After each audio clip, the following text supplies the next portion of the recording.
Dear viewer, स्वागत है तुहाडा सारिਆਂ ਦਾ एक बार फिर तो तुहाडे अपने चैनल ਦੇ ਉੱਤੇ ਤੇ मैं नरेंद्र कुमार तुहाडे ਲਈ ਅੱਜ ਲੈ ਕੇ ਆਇਆ ਹਾਂ।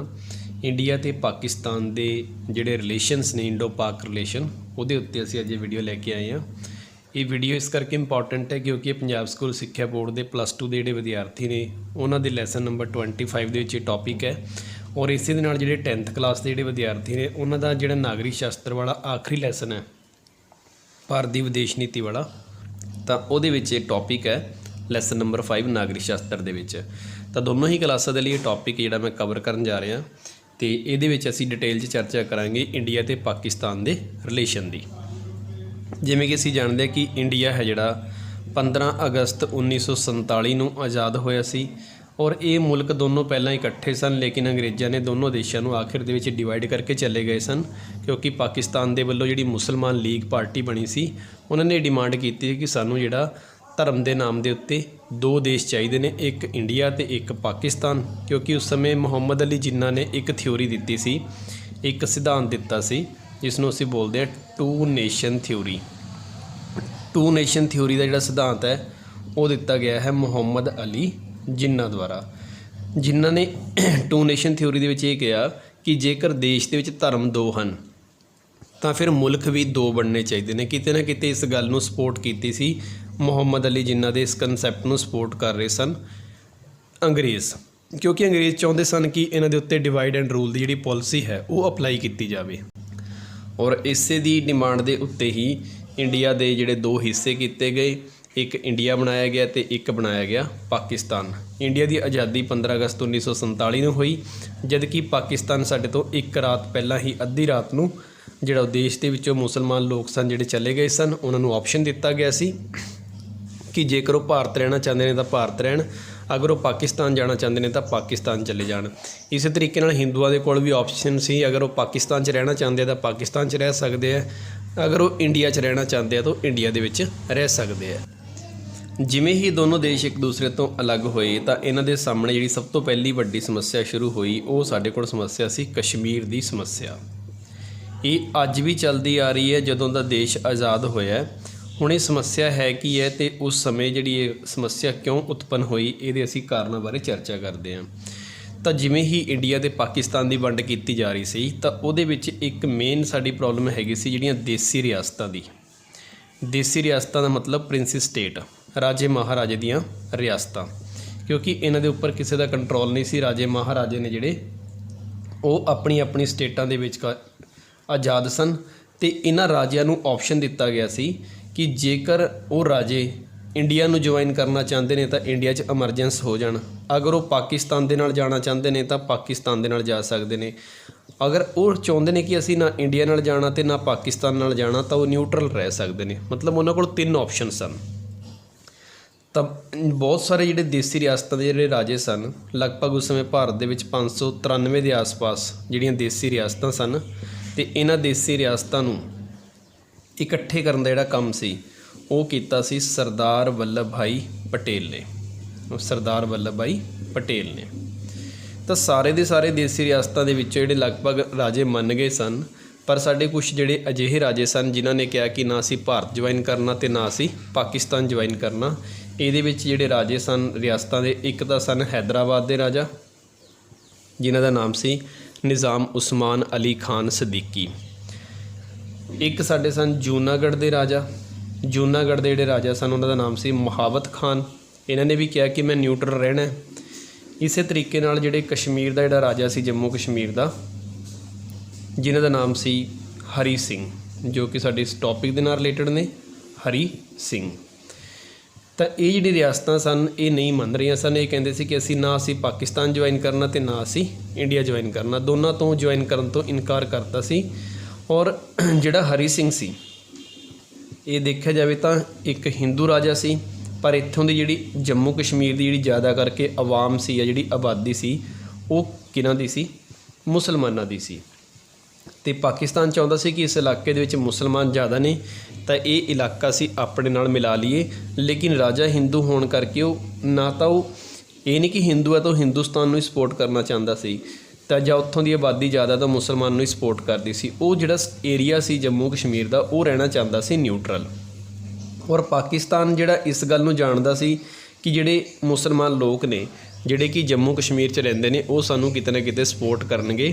ਜੇਕਰ ਅਸੀਂ ਜੰਮੂ ਕਸ਼ਮੀਰ ਦੇ ਉੱਤੇ ਅਟੈਕ ਕਰਦੇ ਹਾਂ ਔਰ ਮੁਸਲਮਾਨ ਜਿਹੜੇ ਲੋਕ ਨੇ ਉਹ ਸਾਡੀ ਸਪੋਰਟ ਕਰਨਗੇ ਔਰ ਅਸੀਂ ਜੰਮੂ ਕਸ਼ਮੀਰ ਨੂੰ ਆਪਣੇ ਅੰਦਰ ਕੀ ਕਰ ਲਾਂਗੇ, ਐਡ ਕਰ ਲਾਂਗੇ।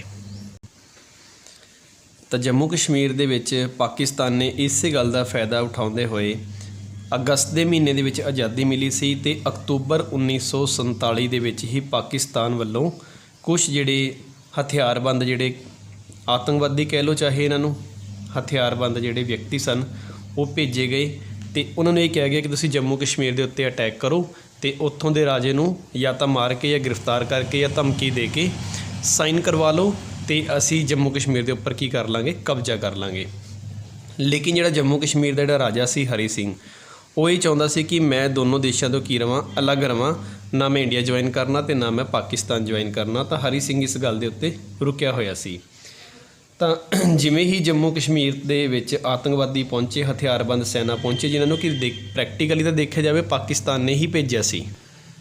ਤਾਂ ਪਾਕਿਸਤਾਨ ਤੋਂ ਜਿਵੇਂ ਹੀ ਇਹ ਜਿਹੜੇ ਕੁਛ ਆਤੰਕਵਾਦੀ ਗਏ ਅਤੇ ਇਹ ਸਭ ਤੋਂ ਪਹਿਲਾਂ ਪਹੁੰਚੇ ਬਲੋਚਿਸਤਾਨ। ਬਲੋਚਿਸਤਾਨ ਦੇ ਵਿੱਚ ਇਹਨਾਂ ਨੇ ਬਹੁਤ ਜ਼ਿਆਦਾ ਕਹਿੰਦੇ ਨੇ ਕਿ 2 ਰਾਤਾਂ ਦੇ ਅੰਦਰ ਅੰਦਰ ਹੀ ਲਗਭਗ 10,000 ਦੇ ਆਸ-ਪਾਸ ਜਿਹੜੇ ਵਿਅਕਤੀ ਨੇ ਉਹ ਇਹਨਾਂ ਆਤੰਕਵਾਦੀਆਂ ਨੇ ਮਾਰਤੇ ਸੀ, ਸਿਰਫ 2 ਦਿਨ ਦੇ ਅੰਦਰ ਅੰਦਰ। ਉਸ ਤੋਂ ਬਾਅਦ ਇਹਨਾਂ ਨੇ ਬਲੋਚਿਸਤਾਨ ਤੋਂ ਜਾਣਾ ਸੀ ਸ਼੍ਰੀਨਗਰ। ਸ਼੍ਰੀਨਗਰ ਇਸ ਕਰਕੇ ਜਾਣਾ ਸੀ ਕਿਉਂਕਿ ਜੰਮੂ ਕਸ਼ਮੀਰ ਦਾ ਜਿਹੜਾ ਰਾਜਾ ਸੀ ਹਰੀ ਸਿੰਘ, ਉਹ ਉਸ ਸਮੇਂ ਸ਼੍ਰੀਨਗਰ ਦੇ ਵਿੱਚ ਰੁਕਿਆ ਹੋਇਆ ਸੀ। ਤਾਂ ਜਿਵੇਂ ਹੀ ਸ਼੍ਰੀਨਗਰ ਦੇ ਰਾਜੇ ਨੂੰ ਇਸ ਗੱਲ ਦੀ ਖਬਰ ਪਹੁੰਚੀ ਕਿ ਜਿਹੜੇ ਕੁਛ ਹਥਿਆਰਬੰਦ ਜਿਹੜੇ ਵਿਅਕਤੀ ਨੇ ਉਹ ਜੰਮੂ ਕਸ਼ਮੀਰ ਦੇ ਉੱਤੇ ਅਟੈਕ ਕਰਨ ਆ ਰਹੇ ਨੇ, ਹਰੀ ਸਿੰਘ ਨੂੰ ਇਸ ਗੱਲ ਦਾ ਪਤਾ ਲੱਗ ਗਿਆ ਸੀ। ਤਾਂ ਜਿਹੜੇ ਬਲੋਚਿਸਤਾਨ ਤੋਂ ਸ਼੍ਰੀਨਗਰ ਪਹੁੰਚਣ ਵਾਸਤੇ ਇੱਕ ਤੁਸੀਂ ਪਹਿਲਾਂ ਸੁਣਿਆ ਹੋਏਗਾ ਉੜੀ ਦੇ ਵਿੱਚ ਸਟ੍ਰਾਈਕ ਹੋਈ ਸੀ, ਸਰਜੀਕਲ ਸਟ੍ਰਾਈਕ। ਤਾਂ ਉਹਦੇ ਵਿੱਚ ਇੱਕ ਪੁਲ ਬਣਿਆ ਹੋਇਆ ਸੀ ਜਿਸ ਨੂੰ ਕ੍ਰੋਸ ਕਰਕੇ ਹੀ ਜਿਹੜੇ ਬਲੋਚਿਸਤਾਨ ਤੋਂ ਜਿਹੜੇ ਆਤੰਕਵਾਦੀ ਨੇ ਉਹ ਕਿੱਥੇ ਪਹੁੰਚ ਸਕਦੇ ਸਨ, ਸ਼੍ਰੀਨਗਰ। ਤਾਂ ਰਾਜੇ ਨੂੰ ਇਸ ਗੱਲ ਦਾ ਪਤਾ ਸੀ ਕਿ ਇਹ ਸਾਡੇ ਕੋਲ ਪਹੁੰਚਣਗੇ ਔਰ ਮੈਨੂੰ ਮਾਰਨਗੇ ਵੀ ਔਰ ਜੰਮੂ ਕਸ਼ਮੀਰ ਦੇ ਉੱਤੇ ਕਬਜ਼ਾ ਵੀ ਕਰਨਗੇ। ਤਾਂ ਜਿਹੜਾ ਸ਼੍ਰੀਨਗਰ ਦਾ ਜਿਹੜਾ ਰਾਜਾ ਹੈ ਉਸ ਨੇ ਕੰਟੈਕਟ ਕੀਤਾ ਇੰਡੀਆ ਦੀ ਗੌਰਮੈਂਟ ਦੇ ਨਾਲ। ਤਾਂ ਉਹਨਾਂ ਨੇ ਇੰਡੀਆ ਦੀ ਗੌਰਮੈਂਟ ਨੇ ਕਿਹਾ ਕਿ ਇਸ ਤਰੀਕੇ ਨਾਲ ਪਾਕਿਸਤਾਨ ਮੇਰੇ ਉੱਤੇ ਅਟੈਕ ਕਰਨ ਆ ਰਿਹਾ ਅਤੇ ਤੁਸੀਂ ਮੈਨੂੰ ਕਿਸੇ ਤਰੀਕੇ ਨਾਲ ਬਚਾ ਲਓ ਅਤੇ ਆਪਣੀ ਆਰਮੀ ਭੇਜ ਦਿਓ ਕਿਉਂਕਿ ਮੇਰੇ ਕੋਲ ਤਾਂ ਇੰਨੀ ਸੈਨਾ ਨਹੀਂ ਹੈ ਕਿ ਮੈਂ ਉਹਨਾਂ ਆਤੰਕਵਾਦੀਆਂ ਦਾ ਸਾਹਮਣਾ ਕਰ ਪਾਵਾਂ। ਤਾਂ ਇੰਡੀਆ ਦੀ ਗੌਰਮੈਂਟ ਦਾ ਇਹ ਜਵਾਬ ਸੁਣ ਕੇ ਰਾਜਾ ਹੈਰਾਨ ਹੋ ਗਿਆ ਕਿ ਮੈਂ ਤਾਂ ਇੰਡੀਆ ਦੇ ਉੱਪਰ ਇੰਨਾ ਵਿਸ਼ਵਾਸ ਕਰਦਾ ਸੀ। ਤਾਂ ਇੰਡੀਆ ਦੀ ਗੌਰਮੈਂਟ ਨੇ ਵੀ ਇਹੀ ਗੱਲ ਕਹੀ। ਉਸ ਸਮੇਂ ਜਿਹੜੇ ਸਾਡੇ ਮੇਨਲੀ ਲੀਡਰ ਸਨ, ਇੱਕ ਤਾਂ ਸਨ VK ਮੈਨਨ,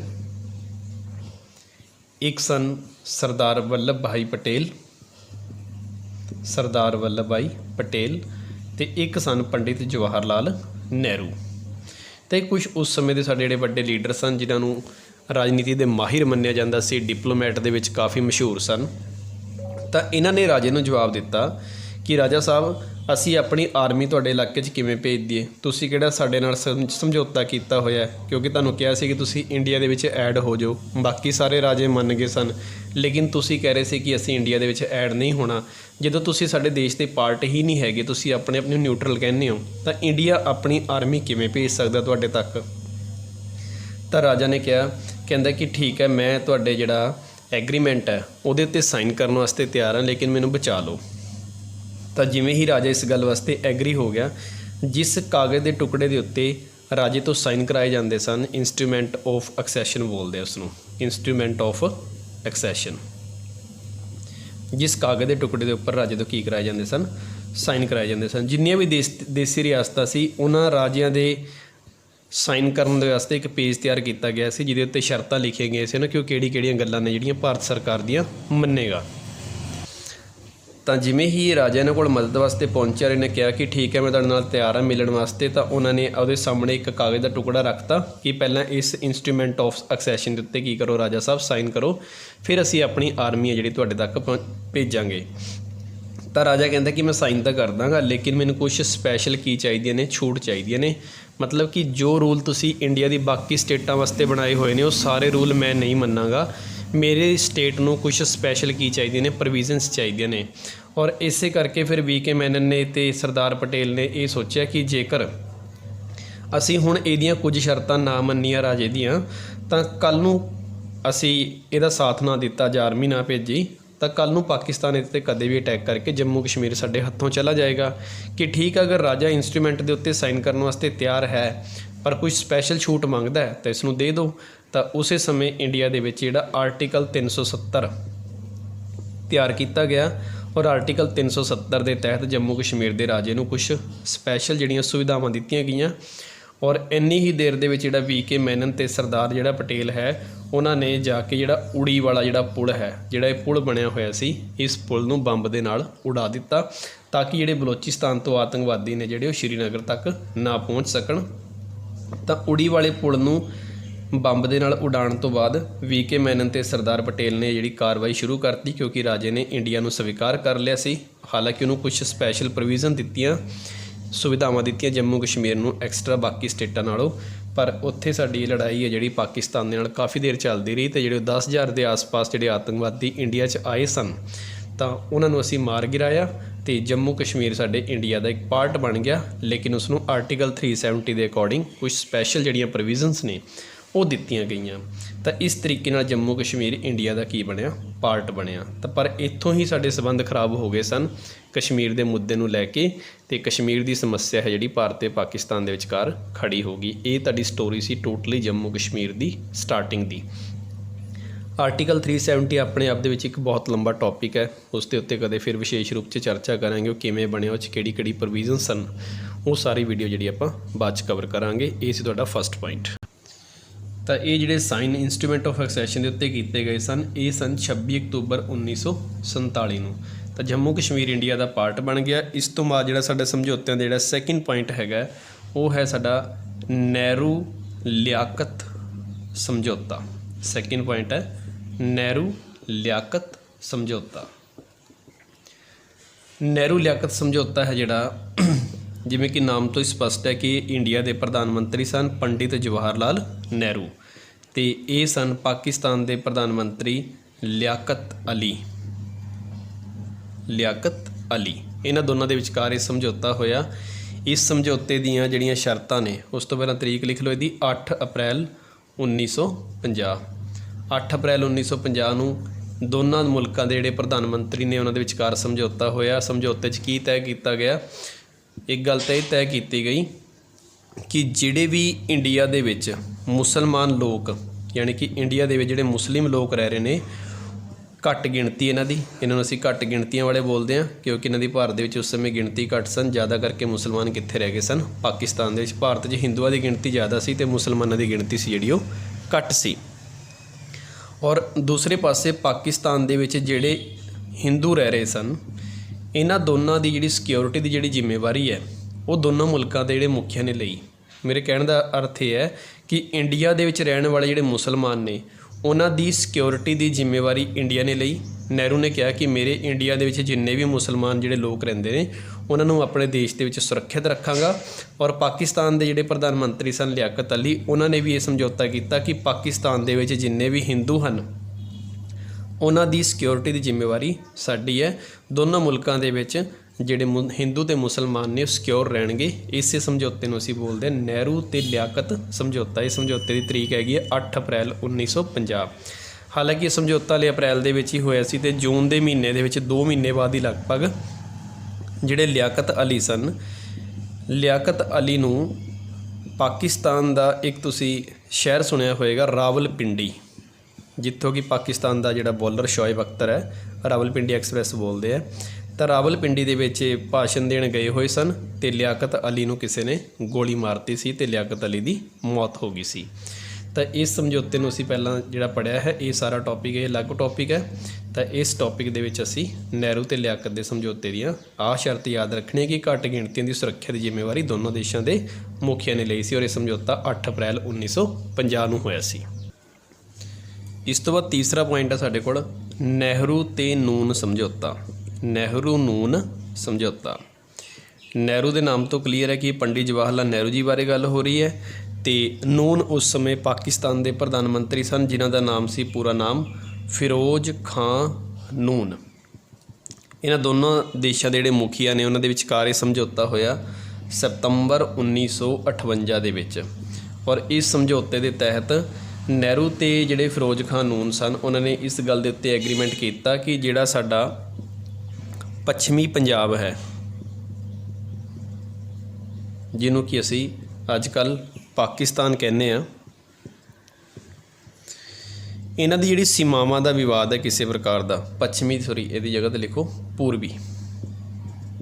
ਪੂਰਬੀ ਜਿਹੜਾ ਪਾਕਿਸਤਾਨ ਹੈ, ਪੂਰਬੀ ਪਾਕਿਸਤਾਨ ਕਿਹੜਾ ਹੈ ਜਿਸ ਨੂੰ ਅਸੀਂ ਅੱਜ ਕੱਲ੍ਹ ਕੀ ਬੋਲਦੇ ਹਾਂ, ਬੰਗਲਾਦੇਸ਼। ਤਾਂ ਉਹਨਾਂ ਨੇ ਕਿਹਾ ਕਿ ਬੰਗਲਾਦੇਸ਼ ਜਿਹੜਾ ਕਿ ਉਸ ਸਮੇਂ ਪਹਿਲਾਂ ਪੂਰਬੀ ਪਾਕਿਸਤਾਨ ਸੀ, ਕਿਉਂਕਿ ਜਦੋਂ ਪਾਕਿਸਤਾਨ ਬਣਾਇਆ ਗਿਆ ਸੀ 2 ਹਿੱਸਿਆਂ 'ਚ ਬਣਾਇਆ ਗਿਆ ਸੀ, ਇੱਕ ਸੀ ਸਾਡਾ ਪੱਛਮੀ ਪਾਕਿਸਤਾਨ ਅਤੇ ਇੱਕ ਸੀ ਪੂਰਬੀ ਪਾਕਿਸਤਾਨ। ਪੂਰਬੀ ਪਾਕਿਸਤਾਨ ਨੂੰ ਅਸੀਂ ਬੰਗਲਾਦੇਸ਼ ਕਹਿੰਦੇ ਹਾਂ ਅਤੇ ਜਿਹੜਾ ਪੱਛਮੀ ਪਾਕਿਸਤਾਨ ਉਹ ਸਾਡਾ ਵਰਤਮਾਨ ਪਾਕਿਸਤਾਨ ਹੈ। ਤਾਂ ਇਹਨਾਂ ਦੋਨਾਂ ਦੇ ਵਿਚਕਾਰ ਇਹ ਸਮਝੌਤਾ ਹੋਇਆ ਕਿ ਪੂਰਬੀ ਪਾਕਿਸਤਾਨ ਦੇ ਵਿੱਚ ਜੋ ਵੀ ਸਾਡੀ ਸੀਮਾ ਦਾ ਵਿਵਾਦ ਹੈ ਉਸ ਨੂੰ ਅਸੀਂ ਹੱਲ ਕਰਾਂਗੇ ਅਤੇ ਉਹਦੇ ਵਿੱਚ ਜੋ ਵੀ ਬਾਊਂਡਰੀ ਦੇ ਡਿਸਪਿਊਟਸ ਨੇ ਉਹਨਾਂ ਨੂੰ ਖਤਮ ਕਰਾਂਗੇ। ਔਰ ਉਹ ਡਿਸਪਿਊਟ ਕਾਫੀ ਹੱਦ ਤੱਕ ਖਤਮ ਵੀ ਹੋ ਗਏ ਸੀ। ਪੂਰਬੀ ਪਾਕਿਸਤਾਨ ਦੇ ਵਿੱਚ ਜਿਹੜੀਆਂ ਸੀਮਾਵਾਂ ਦਾ ਵਿਵਾਦ ਸੀ, ਇਸ ਸਮਝੌਤੇ ਦੇ ਤਹਿਤ ਉਸ ਵਿਵਾਦ ਨੂੰ ਖਤਮ ਕਰ ਦਿੱਤਾ ਗਿਆ। ਤਾਂ ਇਹ ਸਮਝੌਤਾ ਸਾਡਾ ਹੈ 1958 ਦੇ ਵਿੱਚ, ਇਸ ਨੂੰ ਅਸੀਂ ਬੋਲਦੇ ਹਾਂ ਨਹਿਰੂ ਨੂਨ ਸਮਝੌਤਾ। ਇਹਦੇ ਵਿੱਚ ਸਿਰਫ ਇਕੱਲਾ ਸੀਮਾ ਦਾ ਜਿਹੜਾ ਵਿਵਾਦ ਸੀ ਉਹ ਹੱਲ ਕਰ ਲਿਆ ਸੀ ਅਸੀਂ। ਇਸ ਤੋਂ ਬਾਅਦ ਚੌਥਾ ਸਮਝੌਤਾ ਹੈ ਸਾਡਾ, ਇਸ ਸਮਝੌਤੇ ਨੂੰ ਅਸੀਂ ਬੋਲਦੇ ਹਾਂ ਸਿੰਧੂ ਜਲ ਸੰਧੀ ਲਿਖ ਲਓ ਜਾਂ ਸਮਝੌਤਾ ਲਿਖ ਲਓ, ਦੋਨਾਂ ਦੇ ਵਿੱਚ ਦੋਨੋਂ ਗੱਲਾਂ ਸਹੀ ਨੇ। ਹੁਣ ਇੱਥੇ ਮੈਂ ਦੱਸਦਾ ਕਿ ਪਾਕਿਸਤਾਨ ਦੇ ਵਿੱਚ 1947 ਤੋਂ ਲੈ ਕੇ 1958 ਤੱਕ ਬਣੇ ਨੇ ਪ੍ਰਧਾਨ ਮੰਤਰੀ, ਲੇਕਿਨ 1958 ਤੋਂ ਬਾਅਦ ਪਾਕਿਸਤਾਨ ਦੇ ਵਿੱਚ ਪ੍ਰਧਾਨ ਮੰਤਰੀ ਨਹੀਂ ਬਣਦੇ ਸੀ, ਉੱਥੇ ਸ਼ੁਰੂ ਹੋ ਗਿਆ ਸੀ ਮਿਲਟਰੀ ਰਾਜ, ਯਾਨੀ ਕਿ ਜਿਹੜੀ ਆਰਮੀ ਹੈ ਉਹਦੀ ਹੀ ਚੱਲੇਗੀ 1958 ਤੋਂ। ਹੁਣ ਇਹ ਜਿਹੜਾ ਸਮਝੌਤਾ ਹੋਇਆ ਹੈ, ਇਹ ਸਮਝੌਤਾ ਹੋਇਆ ਤੁਹਾਡਾ ਸਤੰਬਰ 1960 ਦੇ ਵਿੱਚ। ਹੁਣ ਇਹ ਧਿਆਨ ਰੱਖੋਗੇ ਕਿ ਪਾਕਿਸਤਾਨ ਦੇ ਵਿੱਚ ਇਸ ਸਮੇਂ ਕੋਈ ਪ੍ਰਧਾਨ ਮੰਤਰੀ ਨਹੀਂ ਹੈ, ਇਸ ਸਮੇਂ ਪਾਕਿਸਤਾਨ 'ਚ ਕੀ ਚੱਲ ਰਿਹਾ, ਮਿਲਟਰੀ ਰਾਜ। ਔਰ ਮਿਲਟਰੀ ਰਾਜ ਦੇ ਵਿੱਚ ਜਿਹੜਾ ਮਿਲਟਰੀ ਦਾ ਉਸ ਸਮੇਂ ਮੁਖੀਆ ਸੀ ਉਹਨਾਂ ਦਾ ਨਾਮ ਸੀ ਜਨਰਲ ਆਯੂਬ ਖਾਨ। ਜਨਰਲ ਆਯੂਬ ਖਾਨ ਅਤੇ ਪੰਡਿਤ ਜਵਾਹਰ ਲਾਲ ਨਹਿਰੂ ਦੇ ਵਿਚਕਾਰ ਇਹ ਸਮਝੌਤਾ ਹੋਇਆ। ਔਰ ਇਹ ਜਿਹੜਾ ਵਿਵਾਦ ਸੀ ਸਾਡਾ ਉਹ ਪਾਣੀ ਦਾ ਝਗੜਾ ਸੀ, ਨਹਿਰਾਂ ਦਾ। ਅਤੇ ਇਸ ਸਮਝੌਤੇ ਦੇ ਤਹਿਤ ਇਹ ਤੈਅ ਹੋਇਆ ਕਿ ਜਿਹੜੀ ਸਾਡੀ ਨਦੀ ਸਿੰਧੂ ਨਦੀ ਹੈ ਅਤੇ ਦੂਸਰੀ ਇੱਕ ਨਦੀ ਹੈਗੀ ਹੈ ਜੇਹਲਮ ਅਤੇ ਇੱਕ ਹੈਗੀ ਹੈ ਚਨਾਬ, ਇਹ ਉੱਪਰ ਵਾਲੀਆਂ ਜਿਹੜੀਆਂ 3 ਨਦੀਆਂ ਨੇ, ਇਹਦਾ 80% ਜਿਹੜਾ ਵਾਟਰ ਹੈ ਉਹ ਕੌਣ ਯੂਜ਼ ਕਰੇਗਾ, ਪਾਕਿਸਤਾਨ, ਅਤੇ 20% ਜਿਹੜਾ ਵਾਟਰ ਹੈ ਉਹ ਯੂਜ਼ ਕਰੇਗਾ ਇੰਡੀਆ। ਔਰ ਜਿਹੜੀਆਂ ਹੇਠਲੀਆਂ 3 ਨਦੀਆਂ ਨੇ ਰਾਵੀ, ਸਤਲੁਜ ਅਤੇ ਇੱਕ ਨਦੀ ਹੈ ਸਾਡੀ ਬਿਆਸ, ਇਹਨਾਂ 3 ਨਦੀਆਂ ਦਾ ਜਿਹੜਾ 80% ਪਾਣੀ ਹੈ ਉਹ ਯੂਜ਼ ਕਰੇਗਾ ਇੰਡੀਆ ਅਤੇ 20% ਜਿਹੜਾ ਪਾਣੀ ਉਹ ਯੂਜ਼ ਕਰੇਗਾ ਪਾਕਿਸਤਾਨ। ਇਸ ਸਮਝੌਤੇ ਨੂੰ ਅਸੀਂ ਬੋਲਦੇ ਹਾਂ ਸਿੰਧੂ ਵਾਟਰ ਐਗਰੀਮੈਂਟ। ਦੋਨੋਂ ਮੁਲਕਾਂ ਦੇ ਵਿਚਕਾਰ ਇਹ ਸਮਝੌਤਾ ਹੋਇਆ ਸੀ। ਨੈਕਸਟ ਪੁਆਇੰਟ ਹੈ ਰਨ ਆਫ ਕੱਛ ਦਾ ਵਿਵਾਦ। ਰਨ ਆਫ ਕੱਛ ਦਾ ਵਿਵਾਦ, ਰਨ ਆਫ ਕੱਛ ਜਿਹੜਾ ਗੁਜਰਾਤ ਦੇ ਵਿੱਚ ਹੈ। ਜਿਵੇਂ ਕਿ ਤੁਸੀਂ ਮੈਪ ਦੇ ਅਕੋਰਡਿੰਗ ਦੇਖੋਗੇ ਤਾਂ ਇੱਥੇ ਸਾਡੀ ਜਿਹੜੀ ਰੇਖਾ ਬਣੀ ਹੋਈ ਹੈ 23.5 ਡਿਗਰੀ, ਜਿਸ ਨੂੰ ਅਸੀਂ ਬੋਲਦੇ ਹਾਂ ਟ੍ਰੋਪਿਕ ਆਫ ਕੈਂਸਰ, ਠੀਕ ਹੈ, ਯਾਨੀ ਕਿ ਕਰਕ ਰੇਖਾ। ਅਤੇ ਕਰਕ ਰੇਖਾ ਤੋਂ ਹੀ ਉੱਪਰ ਇੱਕ ਲਾਈਨ ਬਣੀ ਹੋਈ ਹੈ 24 ਡਿਗਰੀ ਲਾਈਨ, ਅਤੇ ਇਸ ਲਾਈਨ ਨੂੰ ਅਸੀਂ ਬੋਲਦੇ ਹਾਂ 24 ਡਿਗਰੀ ਚੈਨਲ, ਜੋ ਕਿ ਗੁਜਰਾਤ ਦੇ ਵਿੱਚ ਹੈ। ਦੇ ਉੱਤੇ ਜਿਹੜੀ ਇੱਕ ਸਾਡੀ ਪਹਿਲਾਂ ਰਿਆਸਤ ਸੀ ਅਤੇ ਉਸ ਰਿਆਸਤ ਦਾ ਨਾਮ ਸੀ ਜੂਨਾਗੜ੍ਹ। ਤਾਂ ਜੂਨਾਗੜ੍ਹ ਜਿਹੜੇ ਰਿਆਸਤ ਦਾ ਜਿਹੜਾ ਰਾਜਾ ਸੀ ਉਹਨਾਂ ਦਾ ਨਾਮ ਸੀ ਮਹਾਵਤ ਖਾਂ। ਤਾਂ ਮਹਾਵਤ ਖਾਨ ਸੀ ਜਿਹੜੇ ਮੁਸਲਮਾਨ ਸਨ, ਪਰ ਇੱਥੋਂ ਦੀ ਜਿਹੜੀ ਜ਼ਿਆਦਾ ਕਰਕੇ ਆਬਾਦੀ ਸੀ ਉਹ ਹਿੰਦੂਆਂ ਦੀ ਸੀ। ਤਾਂ 1947 ਦੇ ਵਿੱਚ ਇੱਥੇ ਰੈਫਰੈਂਡਮ ਕਰਾਇਆ ਗਿਆ। ਰੈਫਰੈਂਡਮ ਦਾ ਮਤਲਬ ਹੁੰਦਾ ਹੈ ਕਿ ਲੋਕਾਂ ਦੇ ਵਿਚਾਰ ਲਏ ਗਏ ਕਿ ਉਹ ਪਾਕਿਸਤਾਨ ਨਾਲ ਜਾਣਾ ਚਾਹੁੰਦੇ ਨੇ ਜਾਂ ਇੰਡੀਆ ਨਾਲ ਜਾਣਾ ਚਾਹੁੰਦੇ ਨੇ। ਤਾਂ ਲਗਭਗ 99% ਜਿਹੜੇ ਉੱਥੋਂ ਦੇ ਲੋਕ ਸਨ ਉਹਨਾਂ ਨੇ ਇੰਡੀਆ ਦਾ ਫੇਵਰ ਕੀਤਾ ਕਿ ਅਸੀਂ ਹਿੰਦੁਸਤਾਨ ਨੂੰ ਜੁਆਇਨ ਕਰਨਾ ਚਾਹੁੰਦੇ ਹਾਂ। ਅਤੇ ਉਸ ਤੋਂ ਬਾਅਦ ਜਿਹੜਾ ਇਹ ਵਾਲਾ ਏਰੀਆ ਸੀ ਜੂਨਾਗੜ੍ਹ ਵਾਲਾ, ਜੋ ਕਿ ਰਨ ਆਫ ਕੱਛ ਦੇ ਏਰੀਏ 'ਚ ਆਉਂਦਾ ਹੈ, ਇਹ ਏਰੀਆ ਸਾਡੇ ਹਿੱਸੇ ਆ ਗਿਆ। ਅਤੇ ਇਸੇ ਗੱਲ ਤੋਂ ਪਾਕਿਸਤਾਨ ਸੀ ਜਿਹੜਾ ਪਹਿਲਾਂ ਤੋਂ ਹੀ ਨਾਰਾਜ਼ ਸੀ, ਅਤੇ ਉਹਨਾਂ ਨੇ ਅਪ੍ਰੈਲ 1965 ਦੇ ਵਿੱਚ ਇਸ ਏਰੀਏ ਦੇ ਉੱਪਰ ਕੁਛ ਸੈਨਿਕ ਕਾਰਵਾਈਆਂ ਕੀਤੀਆਂ। ਜਿਹੜੇ ਆਪਣੇ ਸੈਨਿਕ ਨੇ ਉਸ ਜਗ੍ਹਾ 'ਤੇ ਭੇਜੇ ਅਤੇ ਕੁਛ ਦਿਨ ਤੱਕ ਸਾਡਾ ਇਹ ਵਿਵਾਦ ਹੈ ਜਿਹੜਾ ਇੰਡੀਆ ਦੇ ਪਾਕਿਸਤਾਨ ਦਾ ਚੱਲਦਾ ਰਿਹਾ, ਲੇਕਿਨ ਇਸ ਵਿਵਾਦ ਨੂੰ ਬਾਅਦ ਦੇ ਵਿੱਚ ਖ਼ਤਮ ਕਰਵਾਇਆ ਗਿਆ। ਔਰ ਇਹਦੇ ਵਿੱਚ ਜਿਹੜਾ ਮੇਨ ਰੋਲ ਰਿਹਾ ਸੀ ਉਹ ਬ੍ਰਿਟੇਨ ਦਾ ਜਿਹੜਾ ਪ੍ਰਧਾਨ ਮੰਤਰੀ ਸਨ ਉਹਨਾਂ ਨੇ ਸਾਡਾ ਸਮਝੌਤਾ ਕਰਾਇਆ ਤੇ ਇਹ ਸਮਝੌਤਾ ਹੋਇਆ 30 ਜੂਨ 1965 ਨੂੰ। ਤੇ ਇਸ ਸਮਝੌਤੇ ਦੇ ਸਮੇਂ ਪਾਕਿਸਤਾਨ ਦੀ ਜਿਹੜੀ ਆਰਮੀ ਦੇ ਚੀਫ ਸਨ ਉਹਨਾਂ ਦਾ ਨਾਮ ਸੀ ਜਨਰਲ ਅਯੂਬ ਖਾਨ ਤੇ ਇੰਡੀਆ ਵੱਲੋਂ ਸੀ ਲਾਲ ਬਹਾਦਰ ਸ਼ਾਸਤਰੀ। ਇਹਨਾਂ ਦੋਨਾਂ ਦੇ ਵਿਚਕਾਰ ਇਹ ਸਮਝੌਤਾ ਹੋਇਆ ਤੇ ਇਸ ਤੋਂ ਬਾਅਦ ਜਿਹੜਾ ਸਾਡਾ ਰਨ ਆਫ ਕੱਛ ਦਾ ਜਿਹੜਾ ਵਿਵਾਦ ਸੀ ਉਹ ਕੁਝ ਸਮੇਂ ਦੇ ਲਈ ਸੁਲਝ ਗਿਆ। ਤਾਂ ਇਹ ਵਿਵਾਦ ਸੀ ਸਾਡਾ 1965 ਦਾ। ਹਾਲਾਂਕਿ ਸਮਝੌਤਾ ਹੋ ਗਿਆ ਸੀ ਪਰ ਕੁਝ ਸਮੇਂ ਬਾਅਦ ਹੀ ਸਾਡਾ ਵਿਵਾਦ ਜਿਹੜਾ ਚੱਲਿਆ 1965 ਦਾ ਭਾਰਤ ਪਾਕਿਸਤਾਨ ਯੁੱਧ, ਇੰਡੀਆ ਪਾਕਿਸਤਾਨ ਯੁੱਧ, ਭਾਰਤ ਪਾਕ ਯੁੱਧ। ਇਹ ਯੁੱਧ ਸ਼ੁਰੂ ਹੋਇਆ 1965 ਦੇ ਵਿੱਚ। ਪਾਕਿਸਤਾਨ ਨੂੰ ਇਹ ਲੱਗਿਆ ਕਿ ਜਿਹੜਾ 1962 ਦੇ ਵਿੱਚ ਅਸੀਂ ਚਾਈਨਾ ਤੋਂ ਹਾਰੇ ਸੀ ਤੇ ਪਾਕਿਸਤਾਨ ਨੂੰ ਇਹ ਲੱਗਿਆ ਕਿ ਜਿਹੜਾ ਇੰਡੀਆ ਹੈ ਉਹ ਇੱਕ ਇਸ ਸਮੇਂ ਜਿਹੜਾ ਬੈਕਵਰਡ ਸਟੇਟ ਬਣ ਚੁੱਕੀ ਹੈ, ਯਾਨੀ ਕਿ ਉਹਨਾਂ ਦੀ ਆਰਥਿਕ ਸਥਿਤੀ ਖਰਾਬ ਹੈ ਤੇ ਉਹ ਲੜਾਈ ਲੜਨ ਦੇ ਯੋਗ ਨਹੀਂ ਹੈਗੇ। ਤਾਂ ਇਸ ਕਰਕੇ ਆਪਾਂ ਜਿਹੜਾ ਰਨ ਆਫ ਕੱਛ ਵਾਲਾ ਜਿਹੜਾ ਵਿਵਾਦ ਹੈ ਇਸ ਨੂੰ ਥੋੜ੍ਹਾ ਜਿਹਾ ਹੋਰ ਲਟਕਾਈਏ ਤੇ ਜਿਹੜਾ ਆਪਣਾ 1947 ਦੇ ਜਿਹੜਾ ਜੰਮੂ ਕਸ਼ਮੀਰ ਸਾਡੇ ਤੋਂ ਲੈ ਗਏ ਸੀ ਉਸ ਨੂੰ ਦੁਬਾਰਾ ਹਾਸਲ ਕੀਤਾ ਜਾਵੇ, ਕਿਉਂਕਿ ਭਾਰਤ ਇਸ ਸਮੇਂ ਕਮਜ਼ੋਰ ਸਥਿਤੀ ਦੇ ਵਿੱਚ ਹੈ, ਕਿਉਂਕਿ ਉਸੇ ਸਮੇਂ ਅਮਰੀਕਾ ਨੇ ਜਿਹੜਾ ਪਾਕਿਸਤਾਨ ਨੂੰ ਸਪੋਰਟ ਕਰਨਾ ਸ਼ੁਰੂ ਕਰ ਦਿੱਤਾ ਸੀ। ਤਾਂ 1962 ਦੀ ਲੜਾਈ ਜਿਹੜੀ ਚਾਈਨਾ ਤੋਂ ਹਾਰਨ ਤੋਂ ਬਾਅਦ ਪਾਕਿਸਤਾਨ ਨੇ ਇਹ ਸੋਚ ਕੇ ਸਾਡੇ ਭਾਰਤ ਦੇ ਉੱਤੇ ਅਟੈਕ ਕੀਤਾ ਕਿ ਭਾਰਤ ਇਸ ਸਮੇਂ ਇੱਕ ਕਮਜ਼ੋਰ ਦੇਸ਼ ਹੈ ਤੇ ਉਹਨਾਂ ਨੇ ਕਸ਼ਮੀਰ ਵਾਲੇ ਇਲਾਕੇ ਦੇ ਵਿੱਚ ਜਿਹੜੀ ਆਤੰਕਵਾਦੀ ਕਾਰਵਾਈਆਂ ਨੇ ਉਹ ਕਰਨੀਆਂ ਸ਼ੁਰੂ ਕਰ ਦਿੱਤੀਆਂ। ਜਿਹੜੇ ਘੁਸਪੈਠੀਏ ਨੇ ਉਹ ਭਾਰਤ ਵਿੱਚ ਆਉਣੇ ਸ਼ੁਰੂ ਹੋ ਗਏ ਤੇ ਆਖਿਰਕਾਰ 15 ਅਗਸਤ 1965 ਨੂੰ ਭਾਰਤ ਦੀ ਜਿਹੜੀ ਆਰਮੀ ਹੈ ਉਹ ਜੰਮੂ ਕਸ਼ਮੀਰ ਦੇ ਏਰੀਆ ਦੇ ਵਿੱਚ ਐਂਟਰ ਕਰ ਗਈ ਤੇ ਉੱਥੋਂ ਦੇ ਜਿਹੜੇ ਆਤੰਕਵਾਦੀ ਨੇ ਉਹਨਾਂ ਨਾਲ ਲੜਨਾ ਸ਼ੁਰੂ ਕਰ ਦਿੱਤਾ ਤੇ ਇਹ ਵਿਵਾਦ ਇੰਨਾ ਵੱਧਦਾ ਗਿਆ ਕਿ ਆਖਿਰਕਾਰ ਸਾਡੇ ਦੇਸ਼ ਦੇ ਵਿੱਚ 22 ਸਤੰਬਰ 1965 ਨੂੰ ਇੰਡੀਆ ਦੇ ਪਾਕਿਸਤਾਨ ਦੇ ਵਿਚਕਾਰ ਜਿਹੜੀ ਲੜਾਈ ਹੈ ਉਹ ਸ਼ੁਰੂ ਹੋ ਗਈ ਤੇ ਇਹ ਲੜਾਈ ਦੇ ਵਿੱਚ ਅਸੀਂ 1965 ਦੇ ਜਿਹੜਾ ਭਾਰਤ ਪਾਕਿਸਤਾਨ ਯੁੱਧ ਹੋਇਆ ਉਸ ਲੜਾਈ ਦੇ ਵਿੱਚ ਅਸੀਂ ਪਾਕਿਸਤਾਨ ਨੂੰ ਹਰਾ ਦਿੱਤਾ ਸੀ ਤੇ ਉਸੇ ਸਮੇਂ ਸਾਡੇ ਦੇਸ਼ ਦੇ ਪ੍ਰਧਾਨ ਮੰਤਰੀ ਨੇ ਨਾਅਰਾ ਦਿੱਤਾ ਸੀ ਜੈ ਜਵਾਨ ਜੈ ਕਿਸਾਨ। ਇਹ ਨਾਅਰਾ ਦਿੱਤਾ ਗਿਆ ਲਾਲ ਬਹਾਦਰ ਸ਼ਾਸਤਰੀ ਜੀ ਦੁਆਰਾ। ਕੋਈ ਵੀ ਦੇਖੋ ਲੀਡਰ ਹੈ ਉਹ ਨਾਅਰੇ ਇਸ ਤਰ੍ਹਾਂ ਨਹੀਂ ਕਿ ਆਪਣੀ ਮਰਜ਼ੀ ਨਾਲ ਬੋਲ ਕੇ ਚਲਾ ਗਿਆ, ਉਹਦੇ ਪਿੱਛੇ ਕੁਛ ਨਾ ਕੁਛ ਉਸ ਸਮੇਂ ਦੀਆਂ ਜਿਹੜੀਆਂ ਸਥਿਤੀਆਂ ਨੇ ਉਹ ਕੰਮ ਕਰਦੀਆਂ ਨੇ। ਜੈ ਜਵਾਨ ਦਾ ਨਾਅਰਾ ਤੇ ਜੈ ਕਿਸਾਨ ਦਾ ਨਾਅਰਾ ਲਾਲ ਬਹਾਦਰ ਸ਼ਾਸਤਰੀ ਨੇ ਇਸ ਕਰਕੇ ਦਿੱਤਾ ਸੀ ਕਿਉਂਕਿ 1965 ਦੇ ਸਾਡਾ ਯੁੱਧ ਚੱਲ ਰਿਹਾ ਸੀ ਤਾਂ ਸਾਡੇ ਦੇਸ਼ ਦੇ ਜਿਹੜੇ ਆਰਮੀ ਦੇ ਜਵਾਨ ਨੇ ਉਹਨਾਂ ਨੂੰ ਹੌਸਲਾ ਦੇਣ ਵਾਸਤੇ ਇਹ ਨਾਅਰਾ ਦਿੱਤਾ ਗਿਆ ਸੀ। ਹੁਣ ਇਹਦੇ ਵਿੱਚ ਕਿਸਾਨਾਂ ਦਾ ਮਸਲਾ ਕਿੱਥੋਂ ਆਇਆ? ਕਿਸਾਨਾਂ ਦਾ ਮਸਲਾ ਇਸ ਕਰਕੇ ਸੀ ਕਿਉਂਕਿ 1960 ਤੋਂ ਲੈ ਕੇ 1965 ਦੇ ਵਿੱਚ ਭਾਰਤ ਦੇ ਅੰਦਰ ਖੇਤੀਬਾੜੀ ਦੇ ਵਿੱਚ ਬਹੁਤ ਵੱਡੇ ਲੈਵਲ 'ਤੇ ਕੀ ਪਿਆ, ਅਕਾਲ ਪਿਆ ਹੈ, ਸੋਕਾ ਪਿਆ ਹੈ ਤੇ ਕਿਸਾਨਾਂ ਨੂੰ ਹੌਸਲਾ ਦੇਣ ਵਾਸਤੇ ਉਹਨਾਂ ਨੇ ਨਾਅਰਾ ਦਿੱਤਾ ਸੀ ਕਿਸਾਨਾਂ ਵਾਸਤੇ ਜੈ ਕਿਸਾਨ। ਤਾਂ ਇਹ ਨਾਅਰਾ ਇਸ ਕਰਕੇ ਉਸ ਸਮੇਂ ਪਪੂਲਰ ਹੋਇਆ ਸੀ। ਦੇਸ਼ ਆਰਥਿਕ ਪੱਖ ਤੋਂ, ਕਿਸਾਨੀ ਦੇ ਪੱਖ ਤੋਂ ਬਹੁਤ ਜ਼ਿਆਦਾ ਪਛੜ ਚੁੱਕਿਆ ਸੀ ਤੇ ਦੇਸ਼ ਦੀ ਜਿਹੜੀ ਆਰਮੀ ਹੈ 1962 ਦੀ ਲੜਾਈ ਤੋਂ ਬਾਅਦ ਟੁੱਟ ਚੁੱਕੀ ਸੀ ਕਾਫੀ ਹੱਦ ਤੱਕ ਤੇ ਪਾਕਿਸਤਾਨ ਦੇ ਵਿੱਚ ਆਰਮੀ ਨੇ ਅਟੈਕ ਕਰਤਾ ਸੀ ਉਹਨਾਂ ਦੀ ਮਿਲਟਰੀ ਦੇ ਤੇ ਇਸ ਕਰਕੇ ਸਾਨੂੰ ਜਵਾਨਾਂ ਨੂੰ ਹੌਸਲਾ ਦੇਣ ਵਾਸਤੇ ਲਾਲ ਬਹਾਦਰ ਸ਼ਾਸਤਰੀ ਜੀ ਨੇ ਨਾਅਰਾ ਦਿੱਤਾ ਤੇ ਨਾਅਰੇ ਨੇ ਜਿਹੜੇ ਉਹ ਕਿਤੇ ਨਾ ਕਿਤੇ ਸਾਡੇ ਸਰਕਮਸਟਾਂਸਿਸ ਦੇ ਉੱਤੇ ਕੀ ਕਰਦੇ ਆ, ਡਿਪੈਂਡ ਕਰਦੇ ਆ। ਇਸ ਤੋਂ ਬਾਅਦ ਜਦੋਂ ਲੜਾਈ ਖਤਮ ਹੋਈ, ਲੜਾਈ ਖਤਮ ਹੋਣ ਦਿਆਂ ਸਾਰ ਹੀ ਸਾਡੇ ਦੋਨੋਂ ਦੇਸ਼ਾਂ ਦੇ ਵਿਚਕਾਰ ਇੱਕ ਸਮਝੌਤਾ ਹੋਇਆ ਜਿਸ ਨੂੰ ਅਸੀਂ ਬੋਲਦੇ ਹਾਂ ਤਾਸ਼ਕੰਦ ਸਮਝੌਤਾ। ਤਾਸ਼ਕੰਦ ਸਮਝੌਤਾ। ਤਾਸ਼ਕੰਦ ਅਸਲ ਦੇ ਵਿੱਚ ਕੀ ਹੈ? ਇੱਕ ਪਲੇਸ ਦਾ ਨਾਮ ਹੈ, ਜਗ੍ਹਾ ਦਾ ਨਾਮ ਹੈ ਜਿਹੜੀ ਕਿੱਥੇ ਪੈਂਦੀ ਹੈ? USSR ਦੇ ਵਿੱਚ। ਹਾਲਾਂਕਿ ਹੁਣ ਤਾਂ ਜਿਹੜਾ ਸੋਵੀਅਤ ਸੰਘ ਹੈ ਉਹ ਖਤਮ ਹੋ ਚੁੱਕਿਆ 1991 ਦੇ ਵਿੱਚ।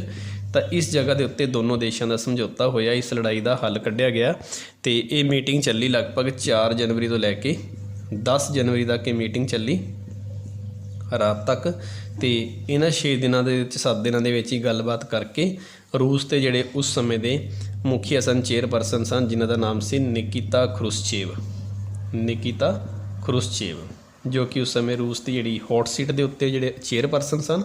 ਤਾਂ ਇਹਨਾਂ ਦੇ ਉਪਰਾਲੇ ਦੇ ਤਹਿਤ ਹੀ ਇੰਡੀਆ ਤੇ ਪਾਕਿਸਤਾਨ ਦੇ ਵਿਚਕਾਰ ਇਹ ਸਮਝੌਤਾ ਹੋਇਆ ਤੇ ਅਸੀਂ ਐਲਾਨ ਕਰਤਾ ਕਿ ਅਸੀਂ ਜਿਹੜੀ ਜੰਗ ਹੈ ਉਹ ਖਤਮ ਕਰਨ ਜਾ ਰਹੇ ਹਾਂ ਤੇ ਪਾਕਿਸਤਾਨ ਨੇ ਇਸ ਲੜਾਈ ਦੇ ਵਿੱਚ ਆਪਣੀ ਹਾਰ ਹੈ ਜਿਹੜੀ ਉਹ ਮੰਨ ਲਈ ਸੀ। ਤਾਸ਼ਕੰਦ ਸਮਝੌਤਾ ਹੋਇਆ। ਇਹ ਸਮਝੌਤਾ ਹੋਇਆ ਸਾਡਾ ਲਾਲ ਬਹਾਦਰ ਸ਼ਾਸਤਰੀ ਜੀ ਜੋ ਕਿ ਸਾਡੇ ਦੇਸ਼ ਦੇ ਉਸ ਸਮੇਂ ਪ੍ਰਧਾਨ ਮੰਤਰੀ ਸਨ। ਇਹ ਸਮਝੌਤਾ ਉਹਨਾਂ ਦੀ ਲਾਈਫ ਦਾ ਆਖਰੀ ਸਮਝੌਤਾ ਸੀ ਕਿਉਂਕਿ ਉਸ ਤੋਂ ਅਗਲੇ ਦਿਨ ਹੀ 10 ਜਨਵਰੀ 1966 ਨੂੰ ਸਵੇਰੇ ਜਦੋਂ ਉਹ ਸਾਡੇ ਦੇਸ਼ ਦੇ ਵਿੱਚ ਐਂਟਰ ਕੀਤੇ ਤਾਂ ਪਲੇਨ ਦੇ ਵਿੱਚ ਹੀ ਉਹਨਾਂ ਦੀ ਕੀ ਹੋ ਗਈ ਸੀ? ਡੈਥ ਹੋ ਗਈ ਸੀ, ਜਿਹਦੇ ਬਾਰੇ ਹਾਲੇ ਕੋਈ ਮਿਸਟਰੀ ਹੈ ਕਿ ਉਹਨਾਂ ਦੀ ਡੈਥ ਕਿਵੇਂ ਹੋਈ, ਇਹਦੇ ਬਾਰੇ ਕੋਈ ਕਲੀਅਰੈਂਸ ਨਹੀਂ ਹੋਇਆ। ਤਾਂ ਇਸੇ ਸਮੇਂ ਜਿਹੜੇ ਪਾਕਿਸਤਾਨ ਦੇ ਜਿਹੜੇ ਮਿਲਟਰੀ ਦੇ ਹੈੱਡ ਸਨ ਜਨਰਲ ਅਯੂਬ ਖਾਨ, ਇਹਨਾਂ ਦੋਨਾਂ ਦੇ ਵਿਚਕਾਰ ਇਹ ਸਮਝੌਤਾ ਹੋਇਆ ਸੀ। ਇਸ ਸਮਝੌਤੇ ਦਾ ਰਿਜ਼ਲਟ ਇਹ ਨਿਕਲਿਆ ਕਿ ਇਹਦੇ ਨਾਲ ਇੱਕ ਤਾਂ ਸਾਡੇ ਦੇਸ਼ ਦੇ ਜਿਹੜੇ ਪ੍ਰਧਾਨ ਮੰਤਰੀ ਸਨ ਲਾਲ ਬਹਾਦਰ ਸ਼ਾਸਤਰੀ ਉਹਨਾਂ ਦੀ ਕੀ ਹੋ ਗਈ ਸੀ, ਅਗਲੇ ਹੀ ਦਿਨ ਮੌਤ ਹੋ ਗਈ ਸੀ। ਤੇ ਇਸ ਦੇ ਨਾਲ ਹੀ ਪਾਕਿਸਤਾਨ ਦੇ ਉੱਤੇ ਇੰਪੈਕਟ ਇਹ ਪਿਆ ਸੀ ਕਿ ਜਿਹੜਾ ਜਨਰਲ ਸੀ ਅਯੂਬ ਖਾਨ, ਉਸਨੇ ਆਪਣੀ ਨੈਤਿਕ ਜ਼ਿੰਮੇਵਾਰੀ ਲੈਂਦੇ ਹੋਏ ਪਾਕਿਸਤਾਨ ਦੀ ਜਿਹੜੀ ਆਰਮੀ ਦੇ ਪੋਸਟ ਤੋਂ ਕੀ ਦੇਤਾ ਸੀ, ਰਿਜ਼ਾਈਨ ਦੇਤਾ ਸੀ। ਤੇ ਜਨਰਲ ਅਯੂਬ ਖਾਨ ਤੋਂ ਬਾਅਦ ਪਾਕਿਸਤਾਨ ਦੀ ਜਿਹੜੀ ਮਿਲਟਰੀ ਦਾ ਨਵਾਂ ਹੈੱਡ ਬਣਿਆ ਉਹਦਾ ਨਾਮ ਸੀ ਯਾਹਿਆ ਖਾਨ। ਤਾਂ ਇਸ ਸਮਝੌਤੇ ਨੂੰ ਅਸੀਂ ਬੋਲਦੇ ਹਾਂ ਤਾਸ਼ਕੰਦ ਸਮਝੌਤਾ। 8ਵਾਂ ਪੁਆਇੰਟ ਹੈ 1971 ਦਾ ਭਾਰਤ ਪਾਕਿਸਤਾਨ ਯੁੱਧ। ਭਾਰਤ ਪਾਕਿਸਤਾਨ ਯੁੱਧ 1971 ਦੇ ਵਿੱਚ ਜਿਹੜੀ ਸਮੱਸਿਆ ਸ਼ੁਰੂ ਹੋਈ ਸੀ ਉਹ ਸਾਡੀ ਸੀ ਜਿਹੜੇ ਬੰਗਲਾਦੇਸ਼ ਦੇ ਅੰਦਰ ਸ਼ਰਨਾਰਥੀ ਸਨ, ਜਿਨ੍ਹਾਂ ਨੂੰ ਪਾਕਿਸਤਾਨ ਦੀ ਜਿਹੜੀ ਮਿਲਟਰੀ ਹੈ ਉਹ ਲਗਾਤਾਰ ਮਾਰ ਰਹੀ ਸੀ, ਉਹਨਾਂ ਦੇ ਉੱਤੇ ਅਟੈਕ ਕਰ ਰਹੀ ਸੀ। ਤਾਂ ਬੰਗਲਾਦੇਸ਼ ਦੇ ਜਿਹੜੇ ਸ਼ਰਨਾਰਥੀ ਨੇ ਉਹ ਭਾਰਤ ਵਿੱਚ ਲਗਾਤਾਰ ਆ ਰਹੇ ਸਨ। ਤੇ ਉਸ ਸਮੇਂ ਤੁਹਾਨੂੰ ਪਤਾ ਕਿ ਪਾਕਿਸਤਾਨ ਦੋ ਹਿੱਸਿਆਂ 'ਚ ਡਿਵਾਈਡ ਸੀ, ਇੱਕ ਸਾਡਾ ਈਸਟ ਪਾਕਿਸਤਾਨ ਸੀ ਤੇ ਇਸ ਨੂੰ ਅਸੀਂ ਬੋਲਦੇ ਸੀ ਵੈਸਟ ਪਾਕਿਸਤਾਨ। ਉਸ ਸਮੇਂ ਪਾਕਿਸਤਾਨ ਦੋ ਹਿੱਸਿਆਂ 'ਚ ਡਿਵਾਈਡ ਸੀ ਤੇ ਬਾਅਦ ਦੇ ਵਿੱਚ ਇੱਥੋਂ ਜਦੋਂ ਵੈਸਟ ਪਾਕਿਸਤਾਨ ਦੀ ਆਰਮੀ ਇਹਨਾਂ ਦੇ ਉੱਤੇ ਅਟੈਕ ਕਰਦੀ ਸੀ ਤਾਂ ਬਹੁਤ ਸਾਰੇ ਜਿਹੜੇ ਸ਼ਰਨਾਰਥੀ ਨੇ ਉਹ ਭਾਰਤ ਵਿੱਚ ਆਉਣੇ ਸ਼ੁਰੂ ਹੋ ਗਏ ਸੀ ਤੇ ਭਾਰਤ ਵਾਸਤੇ ਸਮੱਸਿਆ ਖੜੀ ਹੋ ਗਈ ਸੀ ਕਿ ਇਹਨਾਂ ਸ਼ਰਨਾਰਥੀਆਂ ਨੂੰ ਅਸੀਂ ਕਿਵੇਂ ਸੰਭਾਲੀਏ। ਔਰ ਆਖਿਰਕਾਰ ਇੰਦਰਾ ਗਾਂਧੀ ਨੇ ਫੈਸਲਾ ਕੀਤਾ ਕਿ ਅਸੀਂ ਇਸ ਈਸਟ ਪਾਕਿਸਤਾਨ ਨੂੰ ਆਜ਼ਾਦੀ ਦਿਵਾ ਦਿੰਦੇ ਹਾਂ। ਤੇ ਇਹਨਾਂ ਦੇ ਜਿਹੜੇ ਲੀਡਰ ਸਨ ਉਹਦਾ ਨਾਮ ਸੀ ਸ਼ੇਖ ਮੁਜਬੀਰ ਰਹਿਮਾਨ।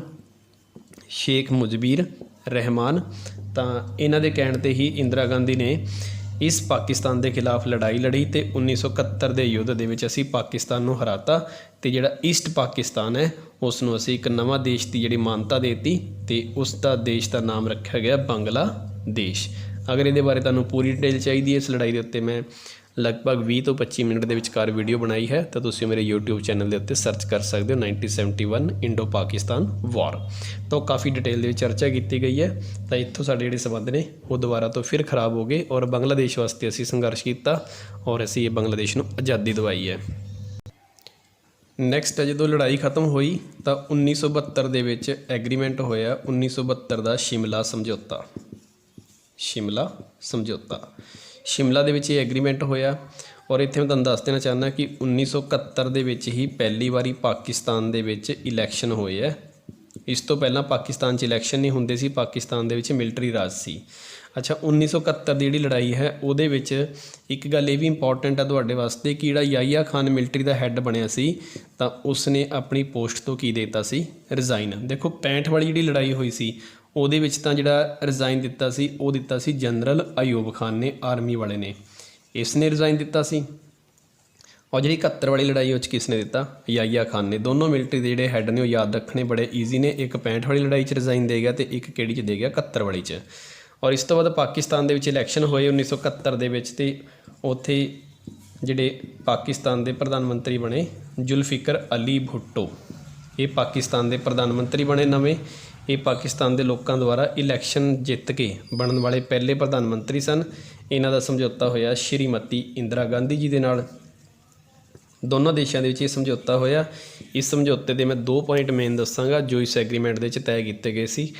ਇੱਕ ਤਾਂ ਇੰਡੀਆ ਨੇ ਪਾਕਿਸਤਾਨ ਦੇ ਜਿਹੜੇ 93,000 ਜਿਹੜੇ ਸੈਨਿਕ ਨੇ ਜੋ ਕਿ ਯੁੱਧ ਦੇ ਵਿੱਚ ਅਸੀਂ ਫੜੇ ਸੀ ਤਾਂ ਉਹਨਾਂ ਨੂੰ ਕੀ ਕਰਤਾ, ਵਾਪਸ ਕਰਤਾ, ਕੈਦੀਆਂ ਨੂੰ ਵਾਪਸ ਕਰਤਾ। ਇੱਕ ਤਰ੍ਹਾਂ ਦੇ ਕੈਦੀ ਕਹਿ ਲਓ, ਆਤੰਕਵਾਦੀ ਕਹਿ ਲਓ ਜਾਂ ਸੈਨਿਕ ਕਹਿ ਲਓ ਉਹਨਾਂ ਦੀ ਆਰਮੀ ਦੇ। ਤਾਂ 93,000 ਜਿਹੜੇ ਸੈਨਿਕ ਨੇ ਉਹ ਅਸੀਂ ਵਾਪਸ ਕਰਤੇ। ਅਤੇ ਜਿਹੜਾ ਅਸੀਂ ਏਰੀਆ ਪਾਕਿਸਤਾਨ ਦਾ ਓਕੂਪਾਈਡ ਕੀਤਾ ਸੀ, ਜਿਸ ਏਰੀਏ ਦੇ ਉੱਤੇ ਅਸੀਂ ਕਬਜ਼ਾ ਕੀਤਾ ਸੀ, ਤਾਂ ਉਸ ਸਹਿਮਤੀ ਦੇ ਕਰਕੇ ਅਸੀਂ ਏਰੀਆ ਪਾਕਿਸਤਾਨ ਨੂੰ ਕੀ ਕਰਤਾ, ਵਾਪਸ ਕਰਤਾ। ਕਿਉਂਕਿ ਤੁਹਾਨੂੰ ਪਤਾ ਕਿ 1971 ਦੀ ਲੜਾਈ ਦੇ ਵਿੱਚ ਇੰਦਰਾ ਗਾਂਧੀ ਨੇ ਲਾਹੌਰ ਤੱਕ ਕਬਜ਼ਾ ਕਰ ਲਿਆ ਸੀ ਔਰ ਅਸੀਂ ਇਹ ਏਰੀਆ ਪਾਕਿਸਤਾਨ ਨੂੰ UNO ਦੇ ਦਬਾਅ ਦੇ ਅਧੀਨ ਕੀ ਕਰਤਾ, ਵਾਪਸ ਕਰਤਾ। ਤਾਂ ਇਹ 2 ਜਿਹੜੇ ਸਮਝੌਤਿਆਂ ਦੇ ਵਿੱਚ ਸਾਈਨ ਹੋਏ ਕਿ ਇੱਕ ਤਾਂ ਉਹਨਾਂ ਦੇ ਸੈਨਿਕ ਵਾਪਸ ਕੀਤੇ ਗਏ ਅਤੇ ਇੱਕ ਉਹਨਾਂ ਦਾ ਏਰੀਆ ਵੀ ਅਸੀਂ ਵਾਪਸ ਕਰਤਾ ਸੀ। ਪਾਕਿਸਤਾਨ ਆਪਣੀ ਹਾਰ ਮੰਨ ਗਿਆ ਸੀ। ਪਾਕਿਸਤਾਨ ਇੱਕ ਲੋਕਤੰਤਰਿਕ ਦੇਸ਼ ਬਣ ਚੁੱਕਿਆ ਸੀ, ਇਸ ਕਰਕੇ UNO ਦਾ ਪ੍ਰੈਸ਼ਰ ਸੀ ਸਾਡੇ ਉੱਤੇ ਅਤੇ ਅਸੀਂ ਇਹ ਸਮਝੌਤਾ ਕਬੂਲ ਕਰ ਲਿਆ ਅਤੇ ਇਸੇ ਸਮਝੌਤੇ ਨੂੰ ਅਸੀਂ ਬੋਲਦੇ ਹਾਂ ਸ਼ਿਮਲਾ ਸਮਝੌਤਾ। 10th ਪੁਆਇੰਟ ਹੈ ਆਤੰਕਵਾਦੀਆਂ ਨੂੰ ਸਿਖਲਾਈ। ਆਤੰਕਵਾਦੀਆਂ ਨੂੰ ਸਿਖਲਾਈ। ਇਹ ਮੁੱਦਾ ਚੱਲਿਆ ਜਦੋਂ ਪੰਜਾਬ ਦੀ ਰਾਜਨੀਤੀ ਦੇ ਵਿੱਚ ਇੱਕ ਤਰ੍ਹਾਂ ਦਾ ਭੁਚਾਲ ਆਇਆ ਹੋਇਆ ਸੀ। ਸੰਨ 1982 ਦੀ ਗੱਲ ਹੈ, ਜਦੋਂ ਜਰਨੈਲ ਸਿੰਘ ਭਿੰਡਰਾਂਵਾਲੇ ਜੀ ਪੰਜਾਬ ਦੇ ਵਿੱਚ ਜਿਹੜੀਆਂ ਕਾਰਵਾਈਆਂ ਨੇ ਸਰਕਾਰ ਦੇ ਖਿਲਾਫ ਕਰ ਰਹੇ ਸਨ। ਉਸ ਤੋਂ ਬਾਅਦ ਤੁਹਾਨੂੰ ਪਤਾ ਕਿ 1984 ਦੇ ਵਿੱਚ ਸਾਡੇ ਸਿੱਖਾਂ ਦੇ ਇਤਿਹਾਸ ਦੇ ਵਿੱਚ ਇੱਕ ਕਾਲਾ ਦਿਨ ਜਿਸ ਨੂੰ ਅਸੀਂ ਬੋਲਦੇ ਹਾਂ operation blue star. Operation blue star ਹੋਇਆ। ਹਰਿਮੰਦਰ ਸਾਹਿਬ ਦੇ ਵਿੱਚ ਸਿੱਖਾਂ ਦੇ ਉੱਤੇ ਗੋਲੀਆਂ ਚਲਾਈਆਂ ਗਈਆਂ। ਇੰਡੀਆ ਦੀ ਆਰਮੀ ਵੱਲੋਂ ਲੜਾਈ ਕੀਤੀ ਗਈ ਸੀ ਤੇ ਇਹਦੇ ਵਿੱਚ ਬਹੁਤ ਸਾਰੇ ਜਿਹੜੇ ਨਿਰਦੋਸ਼ ਵਿਅਕਤੀ ਨੇ ਉਹ ਮਾਰੇ ਗਏ ਸਨ ਸਿੱਖਾਂ ਦੇ। ਔਰ ਗੋਲਡਨ ਟੈਂਪਲ ਦੇ ਉੱਤੇ ਹਮਲਾ ਜਿਹੜਾ ਸੀ, ਧਾਰਮਿਕ ਜਿਹੜਾ ਸਿੱਖਾਂ ਦਾ ਸਥਾਨ ਹੈ ਉਹਦੇ ਉੱਤੇ ਹਮਲਾ ਹੋਇਆ ਸੀ। ਔਰ ਇਹ ਕਾਫੀ ਦਰਦਨਾਕ ਸੀ ਸਿੱਖ ਧਰਮ ਦੇ ਵਾਸਤੇ, ਸਿੱਖ ਕੌਮ ਵਾਸਤੇ, ਤੇ ਜੋ ਸਿੱਖਾਂ ਦੇ ਇਤਿਹਾਸ ਦੇ ਵਿੱਚ ਹਮੇਸ਼ਾ ਯਾਦ ਰੱਖਿਆ ਜਾਏਗਾ। ਤੇ ਇਸ ਆਪਰੇਸ਼ਨ ਦੇ ਵਿੱਚ ਜਿਹੜੀ ਪੰਜਾਬ ਦੀ ਸਥਿਤੀ ਹੈ ਉਹ ਜਿਹੜੀ ਕਾਫੀ ਖਤਰਨਾਕ ਹੋ ਚੁੱਕੀ ਸੀ। ਪੰਜਾਬ ਦੇ ਵਿੱਚ ਐਮਰਜੈਂਸੀ ਲੱਗ ਚੁੱਕੀ ਸੀ ਔਰ ਉਸੇ ਸਮੇਂ ਜਿਹੜਾ ਪਾਕਿਸਤਾਨ ਸੀ ਉਹਦੇ ਉੱਤੇ ਇਹ ਆਰੋਪ ਲਗਾਇਆ ਇੰਡੀਆ ਨੇ ਕਿ ਇਹ ਪੰਜਾਬ ਦੇ ਵਿੱਚ ਜਿਹੜੀਆਂ ਆਤੰਕਵਾਦੀ ਕਾਰਵਾਈਆਂ ਨੇ ਉਹਨਾਂ ਨੂੰ ਜਨਮ ਦੇ ਰਿਹਾ ਔਰ ਬਹੁਤ ਸਾਰੇ ਆਤੰਕਵਾਦੀਆਂ ਨੂੰ ਸਿਖਲਾਈ ਦੇ ਕੇ ਉਹ ਪੰਜਾਬ ਦੇ ਵਿੱਚ ਭੇਜ ਰਿਹਾ ਅਤੇ ਪੰਜਾਬ ਦੇ ਮਾਹੌਲ ਨੂੰ ਪਾਕਿਸਤਾਨ ਕੀ ਕਰਨਾ ਚਾਹੁੰਦਾ, ਖਰਾਬ ਕਰਨਾ ਚਾਹੁੰਦਾ ਹੈ। ਔਰ ਪਾਕਿਸਤਾਨ ਨੂੰ ਇਸ ਗੱਲ ਦੇ ਇੰਡੀਆ ਦੀ ਸਰਕਾਰ ਨੇ ਪ੍ਰੂਫ ਵੀ ਪੇਸ਼ ਕੀਤੇ। ਉਹਨਾਂ ਦੇ ਬਹੁਤ ਸਾਰੇ ਵਿਅਕਤੀ ਫੜੇ ਗਏ ਸਨ ਉਸ ਸਮੇਂ ਪੰਜਾਬ ਦੇ ਵਿੱਚ, ਜੋ ਕਿ ਆਤੰਕਵਾਦੀਆਂ ਦੇ ਤੌਰ 'ਤੇ ਸਿਖਲਾਈ ਦੇ ਰਹੇ ਸਨ। ਉੱਥੋਂ ਸਿੱਖ ਕੇ ਆ ਰਹੇ ਸਨ ਅਤੇ ਪੰਜਾਬ ਦੇ ਲੋਕਾਂ ਨੂੰ ਮਿਸਗਾਈਡ ਕਰ ਰਹੇ ਸਨ, ਪਾਕਿਸਤਾਨ ਦੇ ਜਿਹੜੇ ਵਿਅਕਤੀ ਸਨ। ਅਤੇ ਇਸ ਗੱਲ ਦੇ ਅਸੀਂ ਇੰਡੀਆ ਨੇ ਪ੍ਰੂਫ ਪੇਸ਼ ਕੀਤੇ, ਜਿਹਦੇ ਕਰਕੇ ਆਤੰਕਵਾਦੀਆਂ ਨੂੰ ਜਿਹੜੀ ਸਿਖਲਾਈ ਦੇਣ ਦੀ ਜਿਹੜੀ ਸਮੱਸਿਆ ਹੈ ਉਹ ਭਾਰਤ ਅਤੇ ਪਾਕਿਸਤਾਨ ਦੇ ਸਬੰਧਾਂ ਦੇ ਵਿੱਚ ਇੱਕ ਤਰ੍ਹਾਂ ਦਾ ਪ੍ਰੋਬਲਮ ਕ੍ਰੀਏਟ ਕਰ ਰਿਹਾ ਸੀ। ਅਤੇ ਇਸੇ ਪੁਆਇੰਟ ਨੂੰ ਅਸੀਂ ਬੋਲਦੇ ਹਾਂ ਆਤੰਕਵਾਦੀਆਂ ਨੂੰ ਸਿਖਲਾਈ। ਇਹ ਪੰਜਾਬ ਦੇ ਨਾਲ ਰਿਲੇਟਡ ਹੈ ਔਰ ਇਹ ਪੂਰਾ ਕਨਸੈਪਟ ਹਰਿਮੰਦਰ ਸਾਹਿਬ ਦੇ ਨਾਲ ਜੁੜਿਆ ਹੋਇਆ ਹੈ। ਅਤੇ ਇਸੇ ਕਰਕੇ ਪੰਜਾਬ ਦੇ ਵਿੱਚ 1988 ਤੋਂ ਲੈ ਕੇ 1992 ਤੱਕ 4 ਸਾਲ ਦੇ ਲਗਭਗ 4.5 ਸਾਲ ਦੇ ਆਸ-ਪਾਸ ਰਾਜੀਵ ਗਾਂਧੀ ਨੇ ਕੀ ਲਗਾ ਕੇ ਰੱਖੀ, ਐਮਰਜੈਂਸੀ, ਅਤੇ ਨਰਸਿਮਹਾ ਰਾਓ ਨੇ। ਤਾਂ ਇਹ ਪੰਜਾਬ ਦੇ ਉੱਤੇ ਇੱਕ ਬਹੁਤ ਬੁਰਾ ਦੌਰ ਸੀ, ਆਤੰਕਵਾਦੀਆਂ ਦਾ ਦੌਰ ਸੀ ਪੰਜਾਬ ਦੇ ਵਿੱਚ। ਪੰਜਾਬ ਦੀ ਸਥਿਤੀ ਜਿਹੜੀ ਬਹੁਤ ਖਰਾਬ ਸੀ ਉਸ ਸਮੇਂ। ਸਾਡੇ ਪੰਜਾਬ ਦਾ ਏਰੀਆ ਜਿਹੜਾ ਉਹ ਆਤੰਕਵਾਦੀਆਂ ਦਾ ਸ਼ਿਕਾਰ ਹੋ ਚੁੱਕਿਆ ਸੀ। ਤਾਂ ਇਸ ਵੀਡੀਓ ਨੂੰ ਮੈਂ ਇੱਥੇ ਹੀ ਸਟਾਪ ਕਰ ਰਿਹਾ। ਇਹ ਤੁਸੀਂ 10 ਪੁਆਇੰਟਸ ਨੇੜੇ ਇਹਨਾਂ ਨੂੰ ਕਰ ਲਓਗੇ। ਇਹ ਹਜੇ ਮੈਂ ਵੀਡੀਓ ਦਾ ਪਾਰਟ 1 ਬਣਾਇਆ ਹੈ ਪਾਕਿਸਤਾਨ ਦੇ ਨਾਲ ਰਿਲੇਸ਼ਨ। ਜਲਦੀ ਹੀ ਮੈਂ ਵੀਡੀਓ ਦਾ ਜਿਹੜਾ ਸੈਕਿੰਡ ਪਾਰਟ ਤੁਹਾਡੇ ਨਾਲ ਸਾਂਝਾ ਕਰਨ ਜਾਵਾਂਗਾ। ਤਾਂ ਉਦੋਂ ਲਈ ਤੁਸੀਂ ਇਸ ਵੀਡੀਓ ਨੂੰ ਵਾਚ ਕਰੋ, ਇਹਦੇ ਨੋਟਸ ਬਣਾਓ ਅਤੇ ਔਰ ਇਸ ਵੀਡੀਓ ਨੂੰ ਵੱਧ ਤੋਂ ਵੱਧ ਜਿੰਨਾ ਹੋ ਸਕੇ ਸ਼ੇਅਰ ਕਰੋ, ਲਾਈਕ ਕਰੋ। ਔਰ ਅਗਰ ਕਿਤੇ ਡਾਊਟਸ ਹੈ ਤਾਂ ਆਪਣੇ ਕਮੈਂਟ ਸੈਕਸ਼ਨ ਦੇ ਵਿੱਚ ਤੁਸੀਂ ਭੇਜ ਸਕਦੇ ਹੋ। Thanks for watching.